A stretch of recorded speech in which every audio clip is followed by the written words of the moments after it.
यही उम्मीद कर रहे हैं कि इतने दिन से जो स्ट्रगल चल रहा है, और पहले तो मैं शुक्रिया करती हूँ सुप्रीम कोर्ट ने इसको इतने सुओ मोटो और जल्दी सुना, वेकेशन बेंच ने और चीफ जस्टिस ने।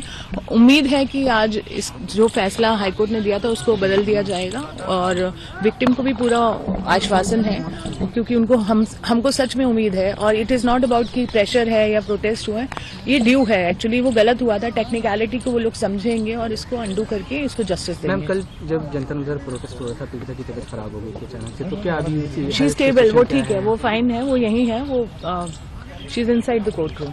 आज उम्मीद क्या है मैम आप लोगों को? हमें उम्मीद है हमें न्याय मिलेगा, हमें पूरी उम्मीद है हमें न्याय मिलेगा, और मिलना ही चाहिए। एज आई सेड कि हाई कोर्ट ने जो ऑर्डर दिया था उसमें अगर आप ऑर्डर को पढ़ेंगे, सुप्रीम कोर्ट डेफिनेटली समझेगी कि वो ऑर्डर में कितनी बचकानी हरकतें थी, और ये डेफिनेटली उसको अंडू करेंगे।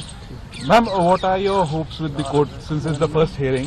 What are your hopes with the court that whether there will be a stay granted by the court or not on the order? 100% हमें स्टे ग्रांट होगा और इस इंसान को वापस रखा जाएगा। हाउएवर इन दिस केस अगला केस भी वहाँ ऑर्डर पे रिजर्व है, which is the murder of the father. I think ये सब समझते हुए, खैर वो तो जब आएगा तब देखेंगे, पर फिलहाल इस ऑर्डर में जो कमियां थी, आई एम प्रिटी श्योर कि supreme court will look into all the details and give justice to this girl.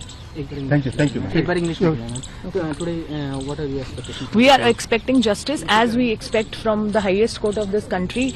We only should get justice, not only for this girl, all the girls of the country, but because this case has, highlighted the grave injustice, and I'm sure Chief Justice will hear our plea and definitely give justice to her. And what is the health condition of the? She's stable, she's here, she's fine, she wants to fight her own battle, she's around and she wanted to be part of it. Lot of allegation has been raised by the other parties. They are saying the matter is going to be the political is involved. It is political, no, because he belongs to a particular party. We didn't want to make it political, but he belongs to a party, so it became political. If he was a normal kind of a citizen who had done rape and all, it wouldn't have gone so political. But he was a 4-time MLA of a particular party, so we have to ask that party, the questions. It is not political. It is very much, on those basic grounds.